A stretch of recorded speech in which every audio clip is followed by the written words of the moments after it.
자, 오늘 하나님의 말씀은 레위기 9장입니다. 9장 8째 날에 앞서 8장에서 제사장 위임식이 7일 동안 진행되어진다고 합니다. 완전하게 하나님 앞에 헌신하는 모습이죠. 그러면서 8일째 날에 드디어 하나님 앞에 예배당이 예비되어집니다. 제단이 준비되어집니다. 그리고 그 제단을 정결케 하며 첫 번째 제사가 바로 아론과 아론의 자식들을 통하여서 제사장, 하나님께서 위임하신 제사장들을 통하여서 일하게 되는 것을 살펴볼 수가 있습니다. 자, 그러면서 우리가 중요하게 바라보아야 하는 것은 모세가 다시 한 번 더 그 아론과 그의 자녀들, 제사장들에게 명령하고 있습니다.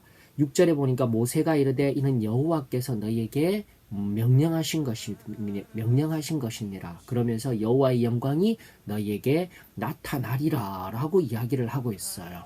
그리고 나서 8절로부터 쭉 바라보게 되면은 바로 여호와께서 모세에게 명령하심과 같이 같았고 그대로 여호와 하나님께서 모세에게 명령하신 그대로 순종하며 제사 드리는 아론의 모습을 살펴볼 수가 있습니다.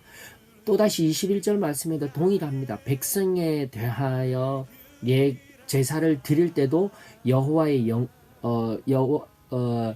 모세가 명령한 것 같이 그대로 행하였더라라는 것입니다. 바로 그리하였을 때 여호와 영광이 그 불이 나타나서 여호와 앞에서 그 제단 앞에 나타나 그 제물들을 불로 화하는 장면들, 그 영광을 백성들이 보고 소리 지르며 엎드렸다 하였지만 그것은 경외하는 것이에요. 즉 하나님의 말씀대로 행하였더니 바로 동일하게 그렇게 되더라는 것입니다. 사랑하는 성도 여러분, 오늘도 마찬가지입니다. 모세를 통하여서 아론과 그의 자식들 제사장들에게 말씀하신 그대로 행하게 될 때에 하나님의 영광이 나온다라는 것을 잊지 마십시다. 하나님의 말씀을 내가 읽는 것 중요합니다. 왜? 읽고 그것을 삶 가운데 행하며 적용하기 위함이지 읽은 것 자체가 나에게 은혜가 되는 것 아니에요. 읽은 것 자체가 은혜가 된다는 것은 어린아이의 신앙입니다.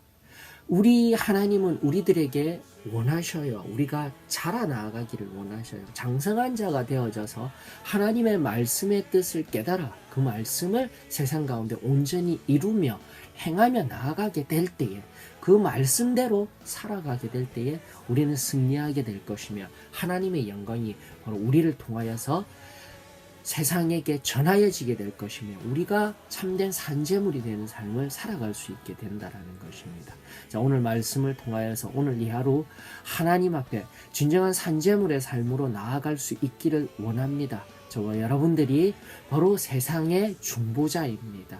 나아가는 은혜가 있기를 원합니다. 두 번째로 우리가 살펴보아야 할 것은 지금까지 앞전에 이야기했던 모든 제사가 다 나오고 있습니다.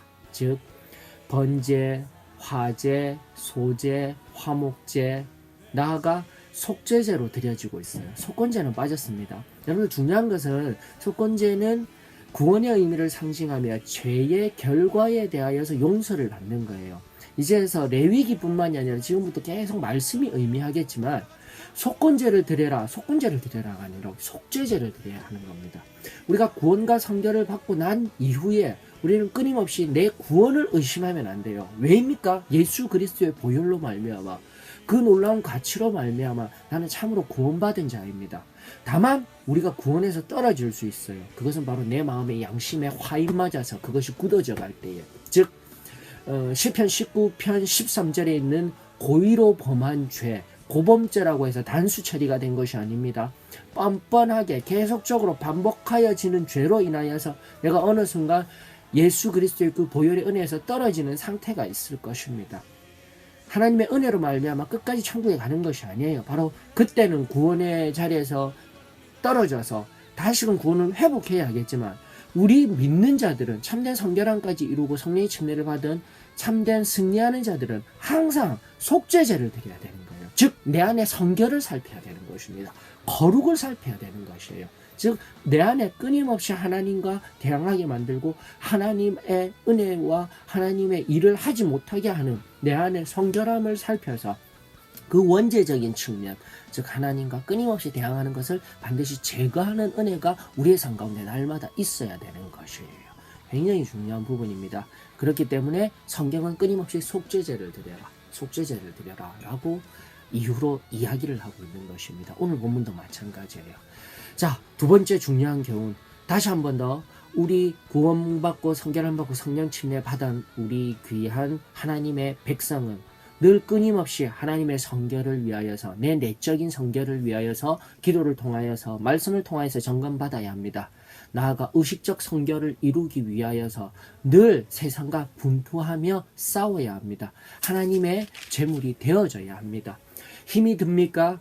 여러분들 히브리서를 통하여서 이제는 뭐 소 잡고 양 잡고 염소 잡고 하는 시대가 아니라 바로 예수 그리스도께서 친히 제물이 되어 주심으로 말미암아 성소 휘장을 찢어 주심으로 말미암아 담대히 하나님의 은혜 앞으로 나아갈 수 있다라고 히브리서는 이야기를 하고 있습니다. 지금도 마찬가지입니다. 바로 은혜 받은 우리 하나님의 말씀을 꼭 붙들고 예수 그리스도의 피 보혈로 말미암아 오늘도 내 안에 성결을 이루어 나가는 저와 여러분들이 되어지기를 원합니다. 그리하여 세상 가운데 진정으로 하나님의 영광을 흘려보낼 수 있는 성령의 불의 역사가 나의 삶을 통하여서 이루어져 나아가는 것을 우리 목도하며 세상 사람들이 깜짝 놀라며 두려워, 아니 경외함으로 하나님이 진정한 참된 신입니다, 하나님이십니다 고백하게 만드는 저와 여러분들의 삶이 되어지기를 예수 그리스도의 이름으로 축원합니다. 새 생명